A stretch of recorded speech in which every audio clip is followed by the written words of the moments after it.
Mr. Schiraldi, please call the roll. Mr. Acom, Here. Mrs. Schneider, Here. Mrs. Click, Here. Mrs. Mahalis, Here. Mr. Sobolski. Here. All right, we begin tonight's meeting with special reports and recognitions. Tonight we are recognizing two students from Harmon Middle School as Rotary Students of the Month. They are Sage Bradich and Henry Trook. May I please have a motion for approval? So moved. Second. Mr. Schiraldi, please call the roll. Mrs. Schneider, Yes. Mr. Sobolski, Yes. Mrs. Mahalis, Yes. Mr. Acom, Yes. Mrs. Click. Would the students please come forward and get your certificates?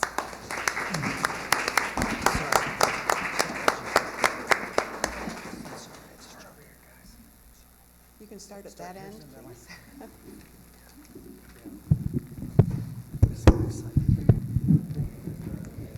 Congratulations on graduation.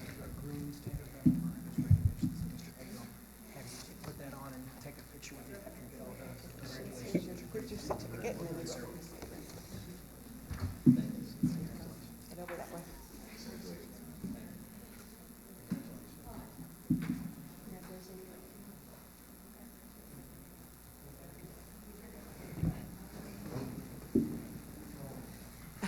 All right, Mr. Bramovich. Thank you, Ms. Mahalis and Board of Education. It seems like I have said this more times than I can think of, is that when I talk to the students, they're so respectful about what they've done and what they've earned. And we talk about what the Rotary Club is and how they're going to be recognized at the board. And they're their typical selves, very thankful and very appreciative and very respectful. And then I talk about a couple times how they're going to be recognized in front of other people and be given things, and they're like, ugh. And if you know Sage and Henry, they're two individuals that they do not want the recognition, they just do. They are leaders by example to the extreme, respected by peers and faculty, both alike. One of the faculty members said about Sage that she is defined by her incredible internal drive. She's deeply dedicated and self-motivated, approaching every challenge with a hardworking spirit and a genuine desire to strive for success. But her impact extends far beyond her personal achievements, another teacher said. Sage possesses a truly great attitude and an infectious positive mindset, making her someone who can work with anyone. She doesn't just talk about excellence, she embodies it, serving as a powerful leader by example who inspires everyone around her. Without any further ado, I'd like to introduce to you Sage Bradich.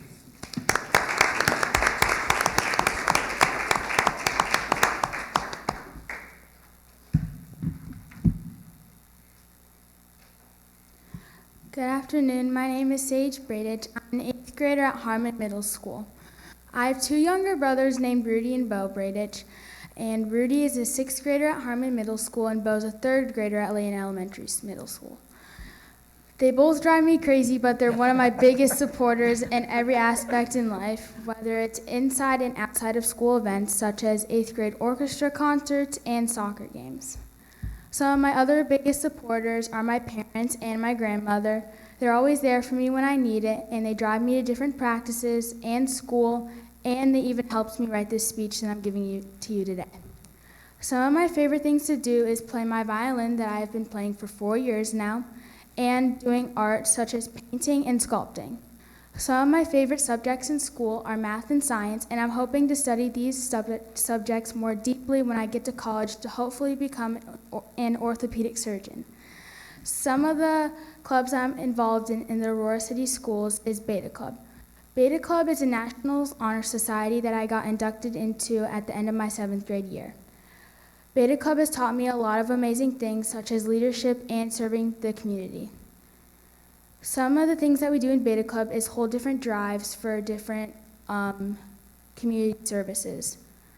One of the drives that we held was Socktober. Socktober was when we collected a bunch of different socks from different grade levels and we donated them to homeless shelters. This year we collected over 2,000 socks and we donated them to different homeless shelters inside and outside the Aurora community. Some of the things that I like to do outside of school is spending time with my younger brothers and my dog named Ranger outside. and I also like to go hiking with my family and go to soccer practices and games.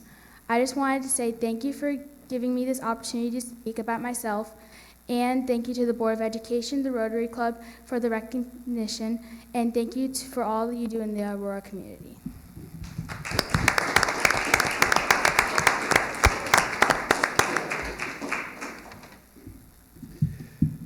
Thank you, Sage. We take a look at those individuals from our staff that we send out names, or they send names to us, and we vote on those that are recognized the most amongst our staff. Our next individual up, and my assistant, Dr. Rothstein, and I both vote as well. And our next student up is Henry Truck. Henry's an individual that I think I've known since he was this big. I've been coaching him or yelling at him, I don't know what he'll consider it to be, coaching him for a long time. And I'm, he's a kid that I looked at him like, yeah, he's definitely going to be a Rotary candidate at one point, just because of the things I've seen him do over the years, and how selfless he is. Teachers have said about Henry, he's someone whose energy for learning and innovation is truly contagious. Henry embodies the ideal student and teammate, driven by boundless curiosity and an inherently inquisitive nature that means he always wants to learn more. He's the one who you could say that the expression to think outside the box was created for.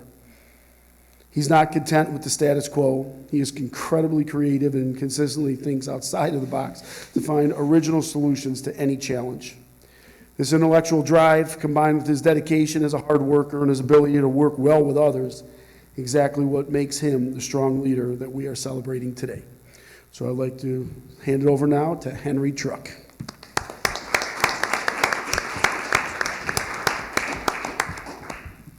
Hello, my name's Henry Truck. I would like to thank the Aurora Board of Education for inviting me here tonight, my teachers at Harmon Middle School, and the Rotary International for this honor. I would also like to thank Mr. Rambich, who is my first baseball coach and a mentor to me. I'm an 8th grade scholar athlete, and I play football and baseball, and I run track. We just wrapped up an 8th grade football season, and my team had a successful year, and I enjoyed playing wide receiver and outside linebacker. I'm excited to work in the off-season on both my baseball and football skills, and I can't wait to play in high school. Academically, I started the year off strong. I'm in double accelerated math, which is a challenge every day, but Mr. Turpek is a great geometry teacher. Next week, we are going to Washington, D.C. I'm glad that we're going, even though the government is currently closed. I'm a member of the Beta Club Junior National Honor Society, and we are about to start selling donuts in the mornings before school, and we are going to donate the profits to a charity we vote on as a Beta Club team. I don't have a problem getting my hours every month because I volunteer at the church in Aurora, teaching Sunday school and helping with service projects. I have 3 brothers, and I'm the second of 4 boys. When I grow up, I want to be an entrepreneur. When I was in 6th grade, I won first place in the Youth Entrepreneur Contest. My idea was to create a grass that only grows at designated height. I called it Stubby Stems. I still think the idea has potential. Congrats to Sage for being recognized tonight also, and thanks again to everybody on the board, my parents and grandparents in this awesome town I call home.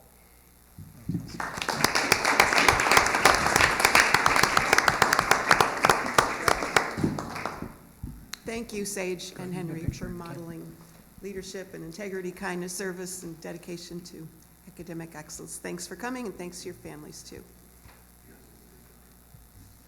You going to get pictures? Yeah, feel free to, we'll pause for a minute and Yeah. get pictures, and then the families can go. And families, anytime you'd like to leave, you're welcome to leave, and you're welcome to stay, whatever you want.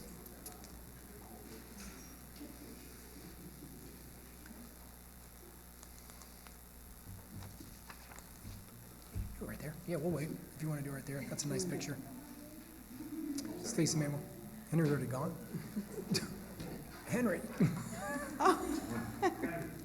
Henry. He didn't waste any time. He's like, I'm out of here.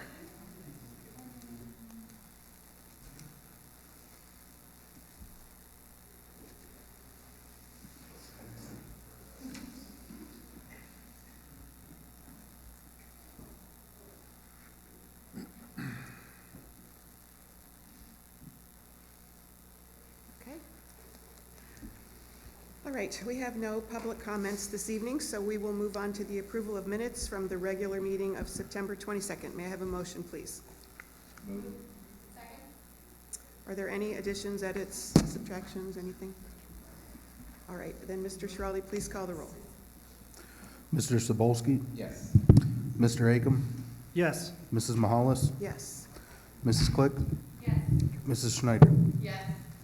All right, minutes are approved as written. And now on to the superintendent and assistant superintendent's reports. So, I'll just do this when you go. Okay, as promised, we're going to dig a little bit deeper into our report card this evening. And so the first slide there, just a quick overview.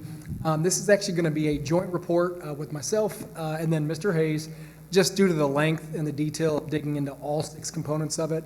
I did want to note that Mr. Maglianico actually was going to be doing it with us, since a lot of the work he does as Director of Pupil Services pertains to the gap closing piece specifically. But he had other plans. Actually, I assigned him other plans. He's down in Columbus at the Federal Programming Conference because that is a new responsibility of his. I think this board meeting would be way more fun than that conference if it tells you about the federal programming. And Ms. Stewart can attest to that, having been to that conference a number of times. So anyways, he is not here, so Mr. Hayes and I will split this. So I know that we put this information out there. It's a huge congratulations to our students, our staff, our administrators, our community, for us to earn a 5-star designation again from the Ohio Department of Education and Workforce. So that's the 4th year in a row that we've earned 5 stars. And this year there were 47 districts that were able to earn a 5-star score. We were one of those. I don't know exactly how many have been able to get a 5-star over the 4 years, but I'm sure it's a much smaller number than that. So the 6 components are up there. Mr. Hayes is actually going to go first. He's going to talk about achievement, graduation, and then college, career, workforce, military readiness. And then I will take the progress, early literacy, and gap closing, and certainly we can take some questions at that point in time. This is something that we're very proud of, and we do want to celebrate. But as I always like to say, in terms of being a caveat, you know, we just passed out those green standard medals, and we just heard from those students. We do way more than just test students and earn these kind of accolades. That's a small piece to it. But it is very important to celebrate the good work. And we do have these high expectations that, you know, that we do earn these designations moving forward as well. So, Mr. Hayes, you're up first. All right, so I'm going to talk with everyone about the achievement domain. And the main driver with the achievement domain is the performance index score, otherwise known as the PI score. And so our PI score for this report card was 104.5. You can see on the graphic up there, there's a maximum for a district of 109.8. The biggest thing here about PI score is that it evaluates how students perform across all levels of any state test. That goes from the earliest learners all the way through high school, and they get more points based on how well they do. So it's not just about, are we proficient? It's, as Dr. Milsich just alluded to, how do we continue to excel? How do we go beyond being proficient, the basic standard, and continue to elevate? And so incredibly proud of these types of results, and it's a testament to not only our wonderful kids, the great families that we have that truly value education, but our teachers in the classrooms every day, our administrators, our instructional coaches who are creating the conditions for our students to thrive and continue to excel beyond, seemingly beyond measure. This past year was the highest PI score in school history. You can see there the third bullet point, the average PI score for a particular school district would be 87.9, and so we were well above that. But I want to break down these trends a little bit more. I alluded to this at our last month's meeting. So one of the things that I think is really important here is looking at historical data. So the graph on the screen represents the last 5 years of PI scores. And what we're seeing here is continual upward trajectory, so continual improvement in those scores. And what's even probably greater is the fact that we're seeing greater numbers of students scoring in the advanced and the advanced plus domains, which are the highest areas to score in, and we're seeing continually decreasing numbers of students scoring in the basic and limited ranges, which again is just a testament to all of our administrators, our teachers, creating those conditions for our kids to grow. So it means they're seeing the kid that maybe at that proficient level, they're finding ways to continue to push them and help them grow within the right academic setting, the right SEL-based setting. And so again, just incredibly proud of these types of results, and it goes back to that, that qualitative story behind the quantitative data. But again, it's always great to see that upward trajectory and the continual growth at those upper levels. Then another thing that I just wanted to point out is it's often a question of how are we doing in comparison to similar school districts? And also, where are we at when kids are kind of ending their educational journey with the Aurora City School District? So the chart on the left-hand side represents our students at the high school level, and those are the different state tests that they have to take there. And I just put this graph up here because it kind of shows, again, that upward trajectory. So over the last 5 years, we're continuing to see, we had great results in 2021, but we're continuing to see those results, take off. And then the graph on the right-hand side, we have Aurora in all those state-tested areas in the blue, and then similar districts in the green, and then the state in the gray. So what you can see there is Aurora is, going above and beyond in terms of not only, of course, the state average. So again, when we talk about, hey, are we hitting the regular standard, the state standard? Of course. Are we getting to where other similar districts that we would compare ourselves are? Yep, and we're going above and beyond that. So I think the graph on the right reflects this past school year. The graph on the left reflects the last 5 school years. So again, incredibly proud of our students and our staff for committing to the level of rigor, the passion that's required to continue to excel. So just really, great results in that regard. The next area that I wanted to touch upon would be the second domain here, which is graduation. So I'm not going to go into as much detail on this one. This is pretty straightforward, but we get evaluated on how many students graduate. So they look at 2 different things: number of students in a 4-year cohort and the number of students in a 5-year cohort. So the graph in the upper right-hand side reflects, it's actually the class of 2024 is what they use for that particular state report card.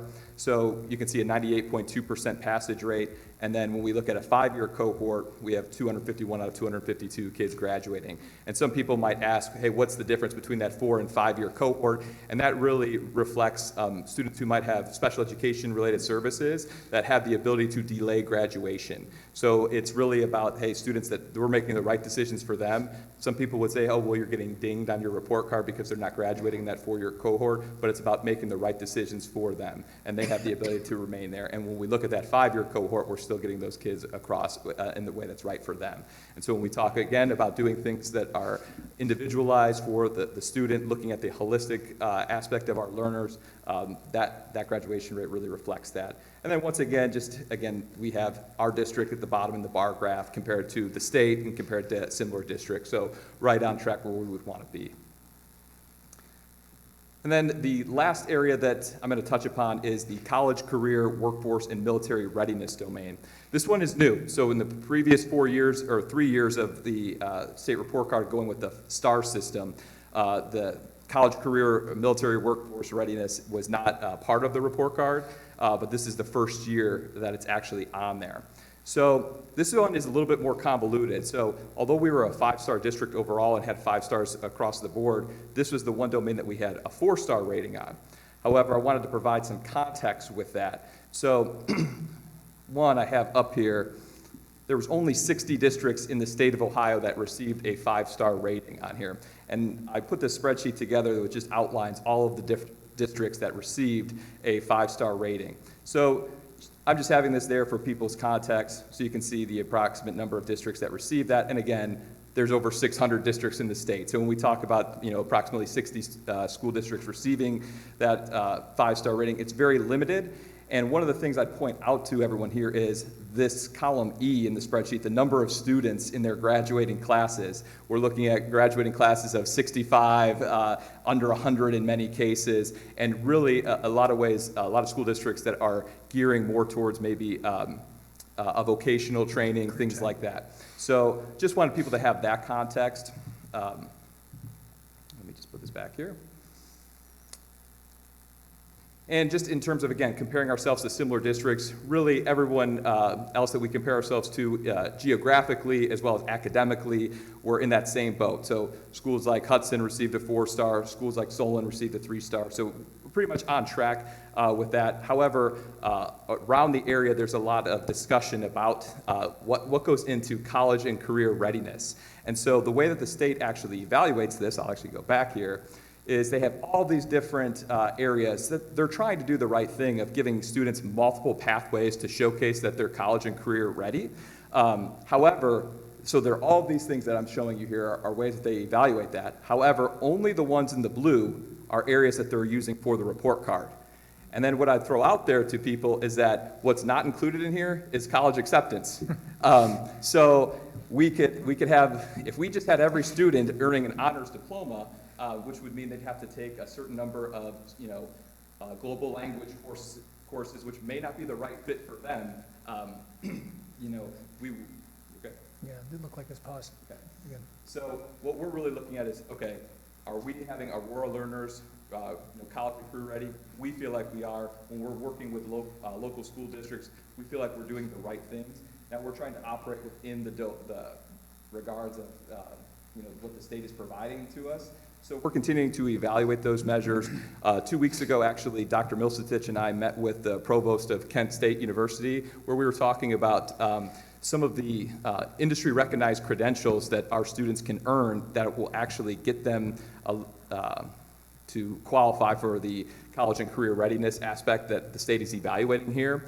So we actually have another follow-up meeting with them to kind of develop maybe our own internal system that we can use in conjunction with Kent State. So what I'm basically saying is we're looking at other pathways or opportunities to really meet the college and career readiness aspect of the state report card. However, we don't want to jeopardize our own value system either at the same time. So just wanted to provide everyone with a little bit of context regarding this because it is new and it has a little bit of some unique chatter going around the state about how they're evaluating school districts. So those are the 3 domains that I wanted to cover, and happy to answer any questions for you. Take that clicker. And should we pause there for a second? Were there any questions on those 3 domains, or components, excuse me, or specifically that last one since it is new? If not, I'll go ahead, but just wanted to give you guys a chance in case there are any questions. Good? No? Okay. All right, thank you, Mr. Hayes. So I had the other 3 components, and in these ones, we were 5 stars in 2 of the 3, and the literacy, which I'll discuss, we were 4 stars this year. So Mike talked about achievement levels. Mr. Hayes talked about achievement levels.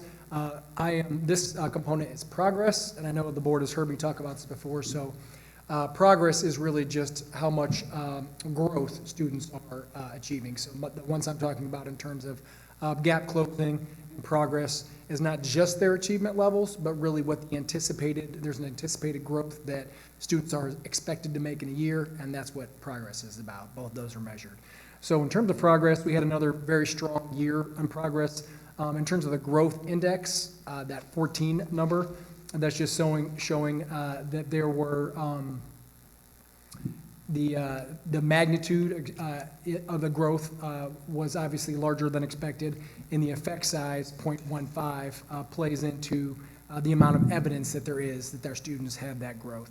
So if you look at the color coding system, I'm going to show you this in a moment, but the gray, which you can see in the light blue, those progress levels are both significantly above a year's growth. And it just depends on how much evidence there is, according to the state, that it was above growth. So that's the gray and the blue, and the light green is essentially expected growth. And then you have the yellow, which is under, and so is the red. And then the light gray will be not rated. So overall picture, very strong growth. And then if you dig down into the different testing areas, you can see all that dark gray, which is what we want to see. And even the light blue as well are the 2 highest areas. And then you can see all the green, which is expected growth. And then essentially just one area, biology, where it was not. So very strong progress scores, and typically that's what we see. We see each year teachers working with the students, working through our MTSS system, and really getting that growth with individual students over time, leading to excellent results.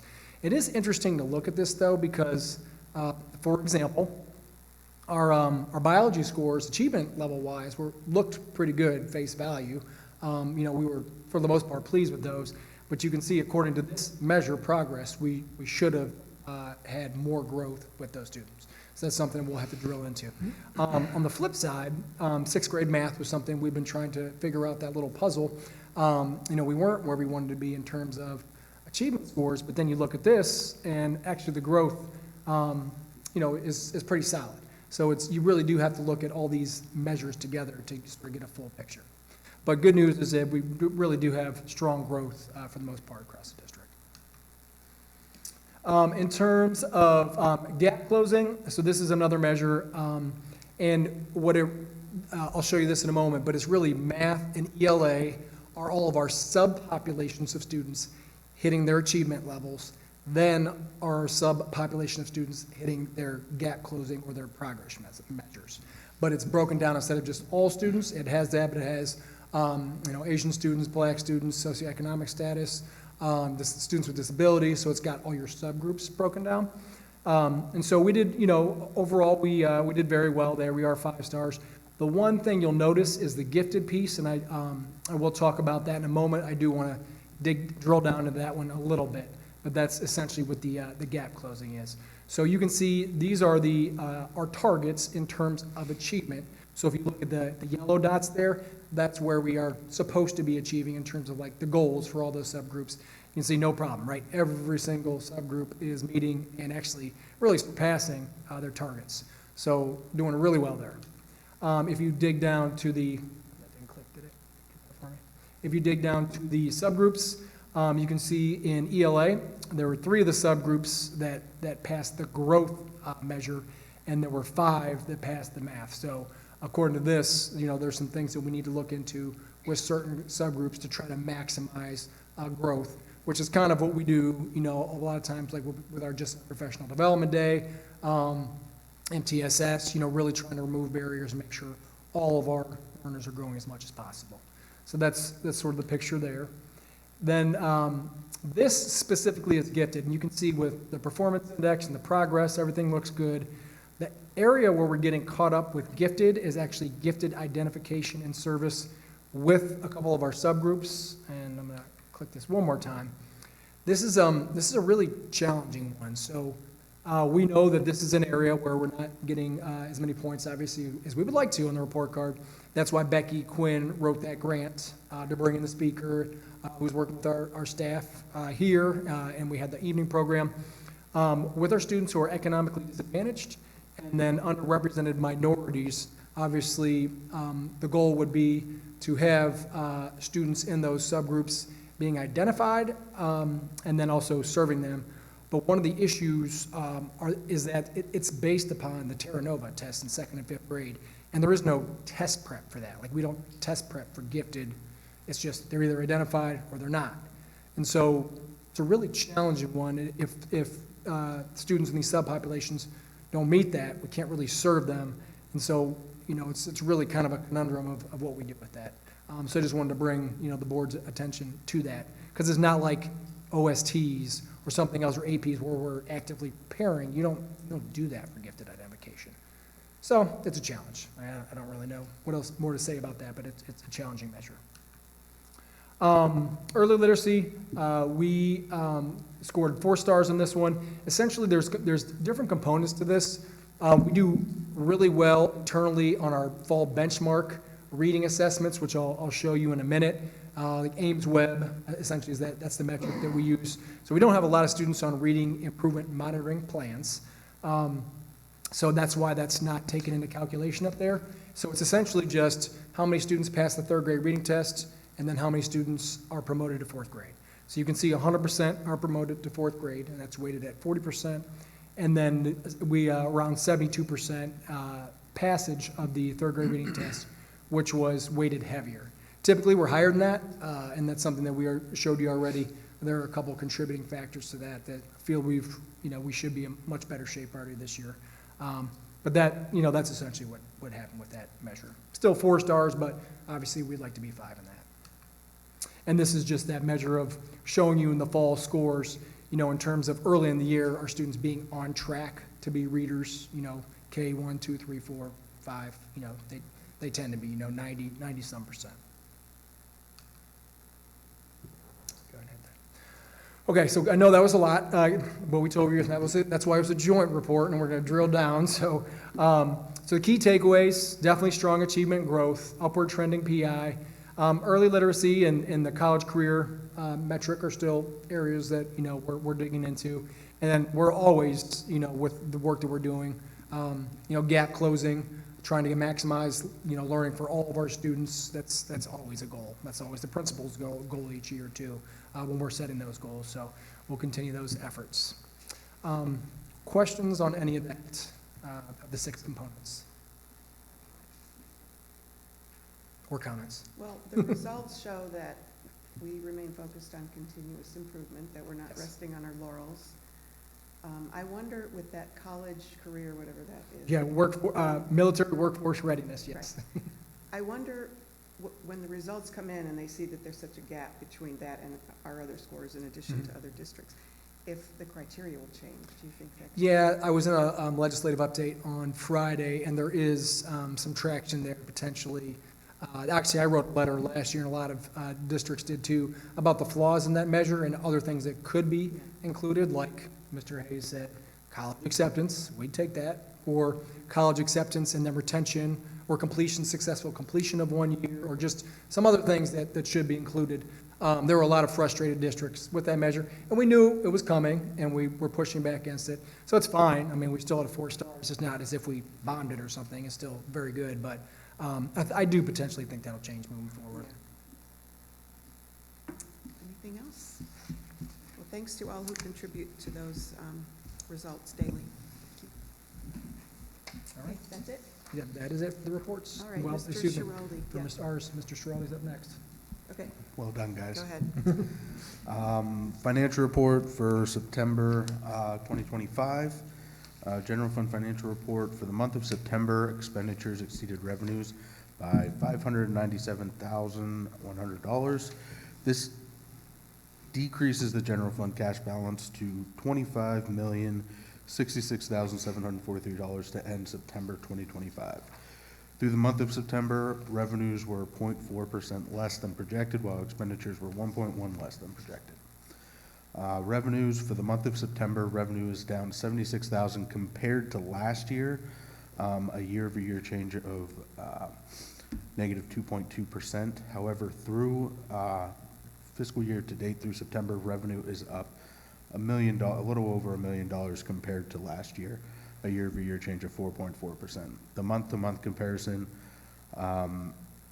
is stemming from a difference in local tax revenue and tuition receipts, whereas the year-to-date increase of 4.4 is more in line with what we projected in our forecasts and budgets. Revenue received through September totals $23,565,330 of the annual budgeted total of $53 million. The amount of budgeted revenue remaining is a little under $30 million. Expenditures for the month of September, expenditures are up $124,000 compared to last year, a year-over-year change of 3.3%. Through September, expenditures are up $560,000 compared to last year, a year-over-year change of 4.3%. The month-to-month increase is due to an increase in salary and benefits compared to prior year, which also contributes to the year-to-date increase in expenditures. Again, the majority of this is stemming from the additional severances that were paid out in like July and August. We had a higher amount of people kind of leave the district, retire from the district at the end of last year. So that's still kind of showing itself since we're early in the year, but we'll see that kind of start to even out as the year goes on. Expenditures through September total $13 million, a little over, of the annual budgeted total of $52,974,074. The amount remaining of budget expenditures is $39,835,939. The total cash balance for all funds is $542,941, with the general fund having a cash balance of a little over $25 million. This overall cash balance is $592,000 less than at the end of August, which again is due to our tax revenue collection slowing down, but the expenditures kind of stay the same. So when we receive those tax revenue, that's kind of really our big influx of cash for the year, and then we kind of hang tight until taxes roll back in the winter, spring. So we'll see a lot of expenditures going out this time of year until about February, when those tax revenues start rolling in again. And then I also have a then and now statement, which is needed to make payment to Liminex Inc. for an online learning solution at the middle school. Okay, so Exhibit D1 is a resolution to approve financial statements and reports. May I have a motion, please? Second. Are there any comments or questions for Mr. Schiraldi? All right, then please call the roll. Mahalis, Yes. Acom, Yes. Mrs. Schneider, Yes. Mrs. Click, Yes. Mr. Sobolski. Yes. All right, financial statements and reports are approved. And then Exhibit D2 is a resolution to approve a then and now statement. May I have a motion? Second. Any questions? All right, then please call the roll. Mrs. Schneider, Yes. Mrs. Mahalis, Yes. Mr. Sobolski, Yes. Mr. Acom, Yes. Mrs. Click. Yes. Okay, that concludes your report then? Yep. Concludes, okay. All right, on to new business. We have a resolution to accept gifts and contributions, which is Exhibit E1A. May I have a motion, please? Second. All right, I won't read through these tonight since it's posted online, but we do thank all the donors for their donations and also for the positive support that they give to these groups listed from our schools. Are there any other comments? All right, then, Mr. Schiraldi, please call the roll. Mrs. Click, Yes. Mr. Acom, Yes. Mrs. Mahalis, Yes. Mrs. Schneider, Yes. Mr. Sobolski. Yes. All right, next we move to personnel resolutions. There are 11 of them, and I will take them together. After I read through, I'll get a motion in a second. Exhibit E1B1 is a resolution to accept resignations. Exhibit E1B2 is a resolution to award supplemental contracts to district personnel. Exhibit E1B3 is a resolution to award a teacher a one-year limited contract. Exhibit E1B4 is a resolution to approve the introductory appointment of support staff. Exhibit E1B5 is a resolution to employ part-time support staff. Exhibit E1B6 is a resolution to employ support staff substitutes for this school year. Exhibit E1B7 is a resolution to employ long-term substitute teacher for this year. Exhibit E1B8 is a resolution to award supplemental activity contracts to non-district personnel. Exhibit E1B9 is a resolution to employ a specialist for this school year. Exhibit E1B10 is a resolution to employ a licensed substitute teacher for this school year. And Exhibit E1B11 is a resolution to approve an increase in substitute custodial rate. May I have a motion, please? So moved. Second.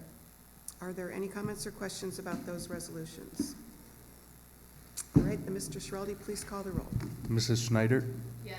Mrs. Mahalis, Yes. Mr. Acom, Yes. Mrs. Click, Yes. Mr. Sobolski. Yes. All right, those resolutions are approved. Next, we have Exhibit E1C, which is a resolution authorizing the Ohio Schools Council to advertise and receive school bus bids on the district's behalf. May I have a motion for approval, please? Second.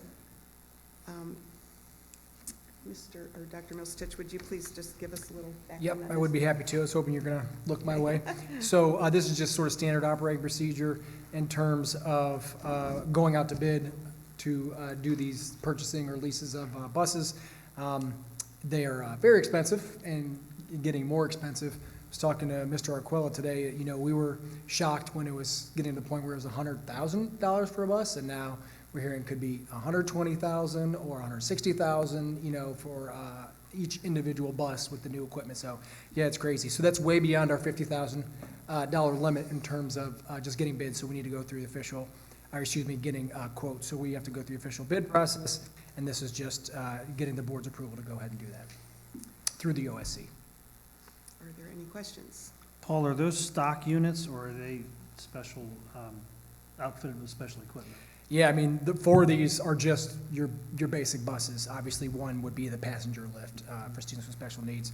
But, just like cars are so expensive with, all the new equipment and cameras and whatever else they're putting on them and safety equipment. So, yeah, just stock could potentially be up to 160. Very expensive. Very expensive. Go ahead, Mr. Arquella. They are not stock buses. They're not? No, once we get the bids, we'll build our bus through Oh, the okay. OSC bid process. Would these purchases be eligible for the bus safety grant? Well, we are looking into that right now, so we'll see if some of that could defray the cost, but I don't know if we have a firm answer on that yet.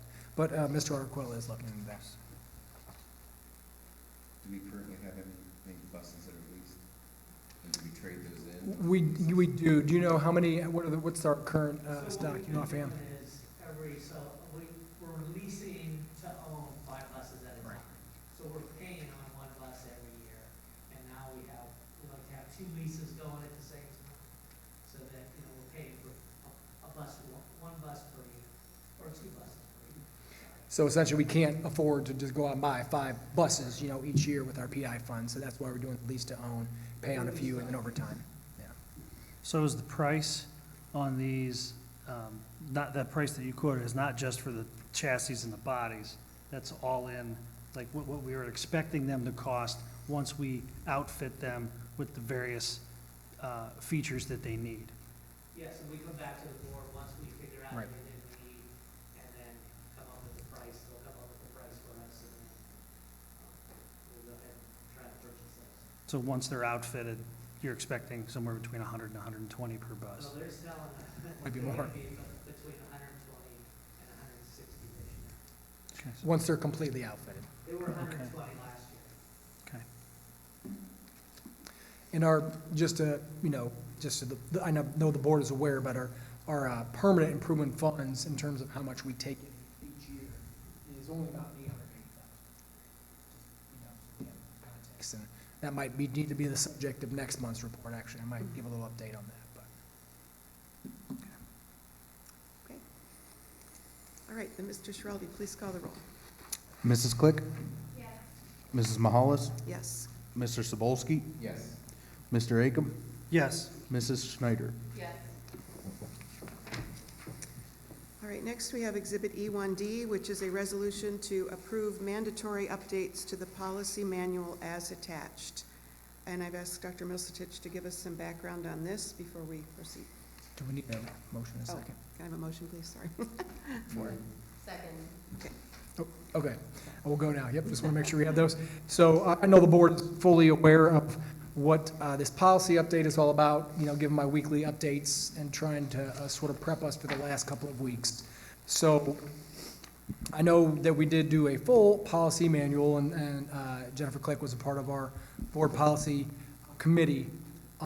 However, in terms of timing, that did end up playing in our favor because House Bill 96, which is the biennium budget, there weren't just budgetary items, there were a ton of language mandates in terms of changing policies and operational things that schools had to address.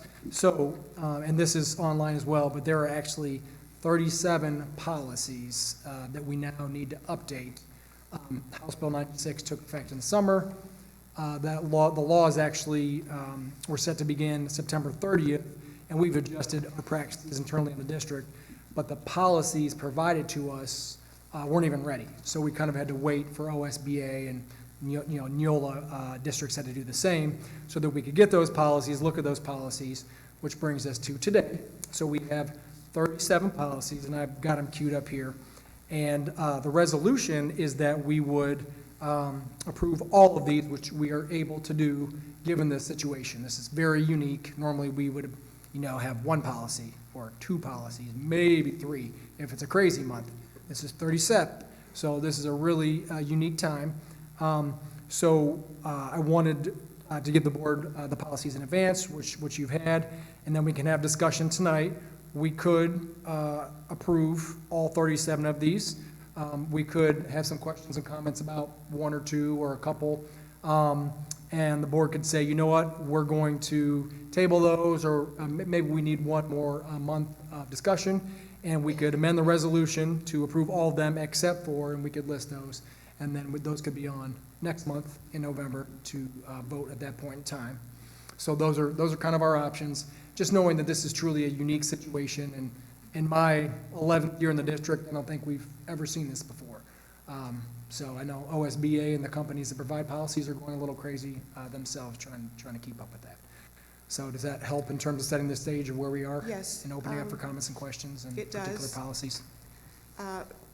And from my understanding, correct me if I'm wrong, we need to talk about at least policy INDA, which Correct. is patriotic school observances and exercise, because that At a minimum. policy as written gives us an either or option. So we have to come to a conclusion about that tonight or table it. Before we go to that policy, I'd like to ask, are there any other policies that you think we need to discuss tonight that we might need to table? Oh, and I should mention too, out of the 37, really, we had no choice on language for almost all of those. It was just mandated. There was some permissive language for a smaller number. A lot of those policies, we just went with the language that we had before. We had already made internal decisions on, like the cell phones, for example, or our bidding policy. Some of those, we'd already made those decisions, so we knew what the language was. But this is the INDA we had not discussed previously, so most of this is really just mandated language requirements that we had to do to be in compliance with House Bill 96. Okay, so the policy INDA deals with the Pledge of Allegiance. That's our either or option. Either we resolve tonight to direct the administration to for the children to recite the pledge daily or regularly, quote unquote. So I guess we just open that up now for discussion. Well, could you tell us which buildings currently practice that? Well, they all do it regularly. I know that, I know that Harmon does it every day, and I believe that the elementaries do it every day. I'm not sure about the high school. Was it every day or just Monday? Every day.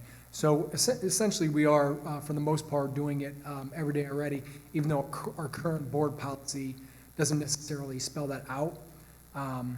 So this one would say that it needs to be done every day, but obviously, we're already doing that without it being a part of the board policy. Okay. Anybody want to go first? Steve? Anybody? Just find it better to have continuity amongst buildings and provide the language that states that we do it every day.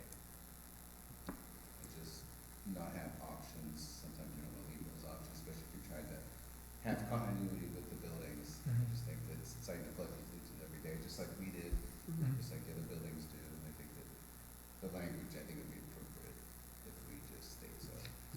So the first option, Yes. what you're I agree. I think it's important that the children say the pledge daily. So I would vote to make that the language daily.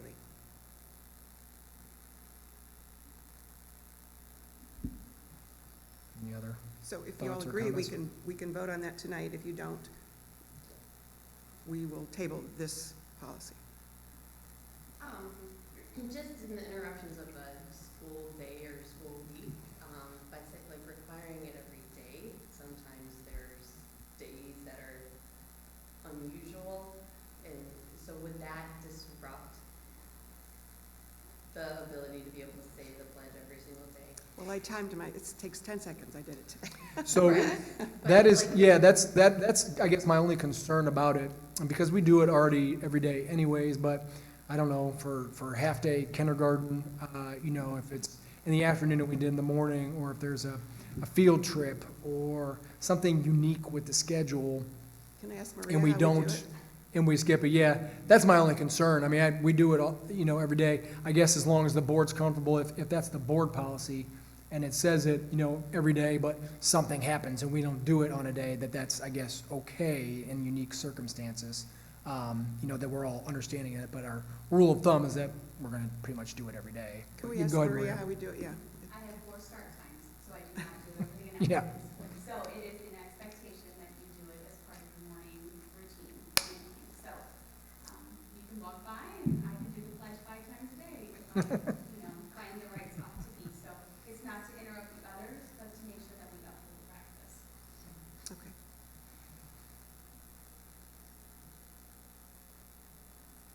Anyone else?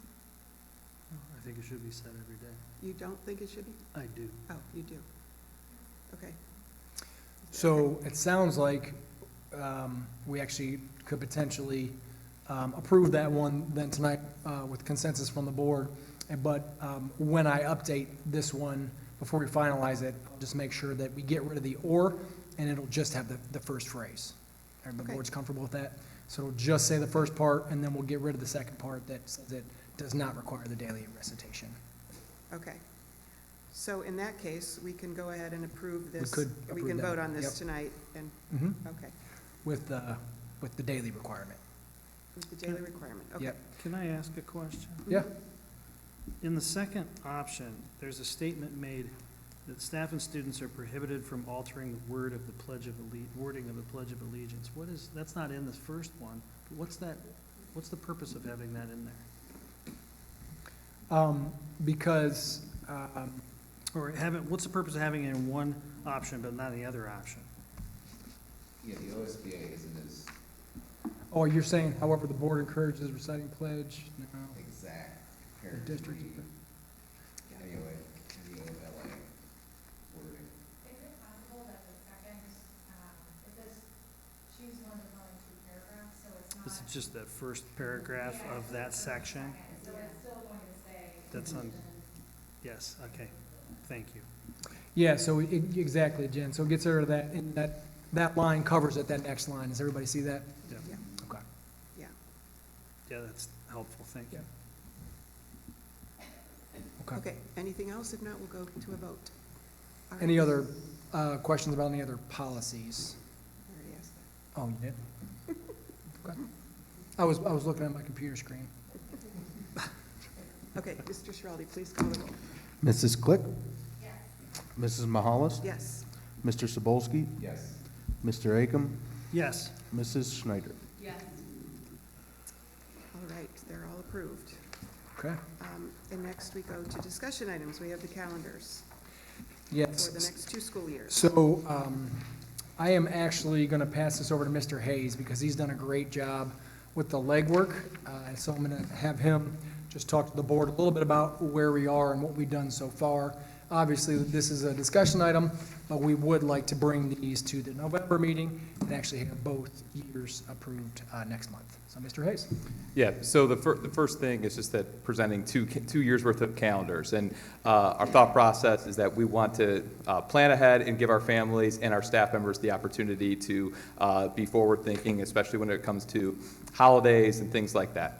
So our thought process would be to have these 2 years approved this year, and then say at this time next year, we'd only be looking at 1 year, looking at the 28-29 calendar, and we'd be following that practice every year after that. A few things just to go into this process. So when developing these calendars, it can always be a sensitive subject. When do we start school? When do we not? And who gets to make those decisions, or how do those decisions come about? And so as part of this process, we've engaged a multitude of stakeholders. So we've had our teaching staff, including our executive members of the AEA, our union. We've had classified staff. We've had input from the financial office. We've had input from the board's communication committee. We've had Mr. Arquilla from a facilities transportation aspect. We've had it with our PTO groups, both elementary and Harmon High. We had it presented at the Superintendent's Advisory Council, which includes students, staff members, parents, community members, business members, giving everybody the opportunity to understand what goes into that calendar and allowing them also the opportunity to have input.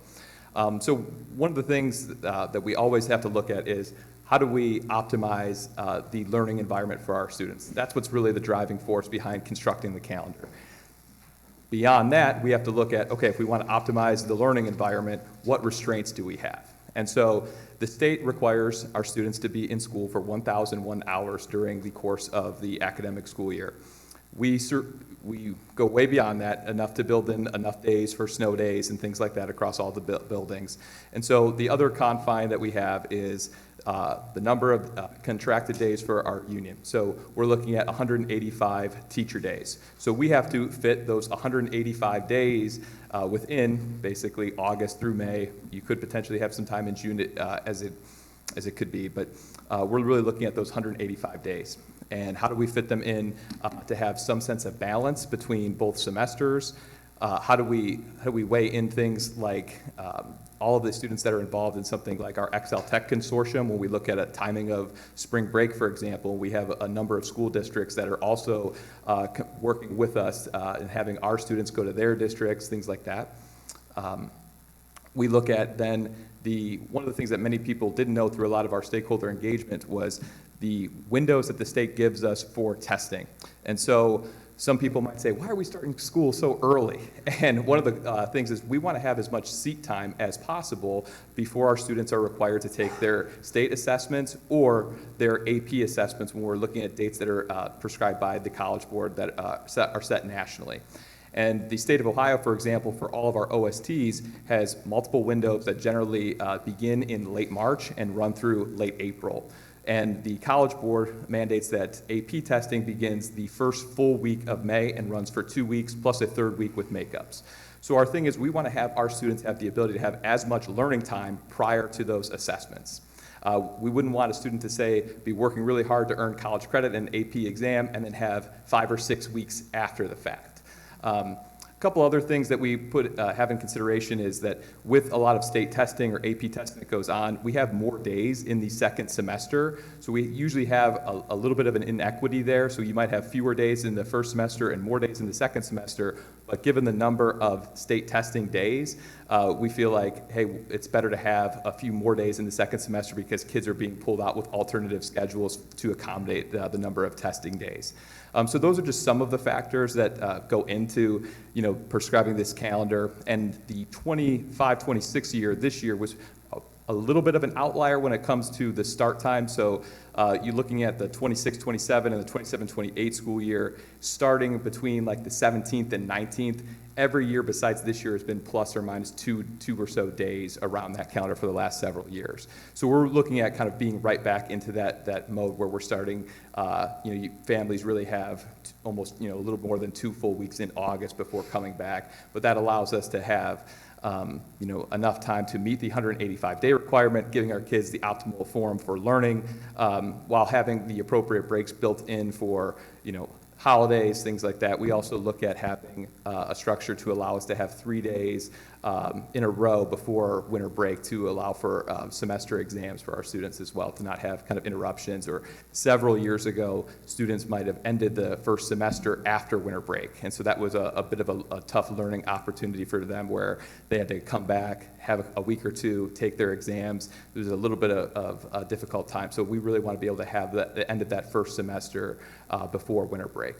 So those were just some of the things that go into making the calendar. We feel really good about all the number of stakeholders that we've engaged in the process, and just wanting the board and any other community members to have that awareness as well. And I also just want to thank everybody for all of their input and time spent, because all we want to do is give our kids the best conditions possible. So with that, any questions I'll be happy to address. Can you just add the one change that we made, because we did have a couple of drafts, and then we did recently change 26, 27, if you can just let the board know about just that one change from the first draft.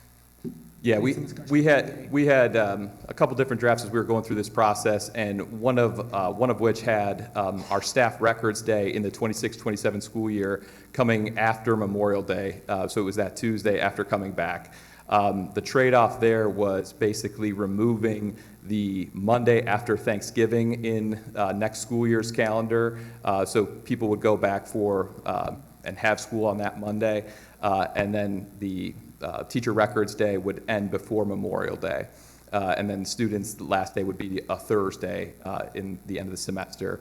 And through a lot of the discussion, people felt like everybody would want them Monday after Thanksgiving as well, but when they looked at, in retrospect, students and staff alike probably being ready to be done at that end of May at that point in time, and then that particular year, next year, you get back from Thanksgiving and there's 3 weeks. And some of the discussion with groups was, okay, we get back from Thanksgiving, everybody can see the light for winter break coming with 3 weeks ahead. But then just depending on where the days fall, for example, the 27-28 school year has that Monday after Thanksgiving. So always just kind of depends on where things fall. Okay. Any questions yet, or you just want to chew on this for a month and that's what we'll do? Okay, thank you for those explanations. Yep, thank you. Are there any board items? No? All right, then I will entertain a motion to adjourn, please. Second. Okay. Mr. Schiraldi, please call the roll. Mr. Smolsky? Yes. Mr. Akam? Yes. Mrs. Mahalis? Yes. Mrs. Quick? Yes. Mrs. Schneider? Yes.